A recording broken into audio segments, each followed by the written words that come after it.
magical island topped by a gravity-defying abbey, the Mont Saint Michel and its bay count among France's most stunning sights. For centuries one of Europe's major pilgrimage destinations, this holy island is now a UNESCO World Heritage Site, as is its breathtaking bay. The Mont Saint Michel is one of Europe's most unforgettable sights. This staggeringly beautiful location has long captured the imagination. Set in a mesmerizing bay shared by Normandy and Brittany, the mount draws the eye from a great distance. Mont Saint Michel is almost circular and consists of a granite outcrop rising sharply out of Mont Saint Michel Bay.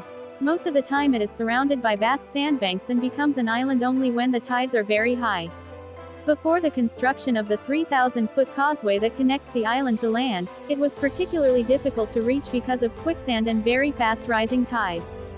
The island was originally called Montombe but became known as Mont Saint Michel in the 8th century, when Saint Aubert, Bishop of Avranches, built an oratory there after having a vision of the Archangel Saint Michael. It rapidly became a pilgrimage center. Here are some things to know before you visit the Mont Saint Michel to make your trip a smooth and memorable one. Plan to stay overnight in the area. While it is possible to make a day trip to the Mont Saint Michel from Paris, it's a long and exhausting journey. Instead, plan to spend at least one night in the area. The Mont Saint Michel is situated on the border of the Brittany and Normandy regions, both of which merit exploration. Consider basing yourself in Rennes, the capital of Brittany. Rennes is a 1.5-hour train ride from Paris, with buses or car rentals to the Mont Saint Michel approximately 1 hour away. Another option is Saint-Malo. This coastal town is also an hour away from the Mont Saint Michel and a great place to spend an evening by the sea. Read up on the tides. The tides of the channel are ever-changing, constantly rising and falling around the island. Both scenarios have their advantages. During high tide, the Mont Saint Michel appears surreal, as though it were hovering above the water and in the right light, creates a mirror reflection.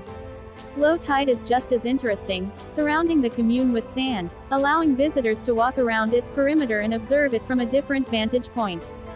This can be dangerous, so if you're interested, book a tour with a professional guide who is familiar with the channel's moody ways to ensure you're kept safe. Check with the tourism office for more information. There's an office located right after the main entrance gates. It's important to keep in mind upon visiting that the Mont Saint Michel isn't a fabricated tourist destination and is home to 44 inhabitants, including the monks and nuns that reside in the abbey. You may even be lucky enough to hear the hauntingly beautiful sound of their choir upon entering the abbey. Be respectful of their home and don't take photographs of the citizens, particularly during religious ceremonies.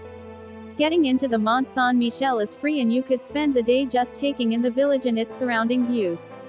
However, there are many things to see and do, including museums, churches and of course, the spectacular abbey perched on top. There is a small entrance fee for the abbey, €10, and it's worth it to explore the historical monument. On the Grande Rue on the way up to the abbey, keep an eye out for the parish church of Saint-Pierre, surrounded by a cemetery where Lemire Pollard herself, Anne Boutiot, lays to rest, and housing a silver statue dedicated to Saint Michel. There's also the Maritime Museum, which offers insight into the surrounding environment of the island and its ecology. Also, it is one of the shooting places of Harry Potter series as well. So what are you waiting for? Pack your bags, go visit this beautiful place.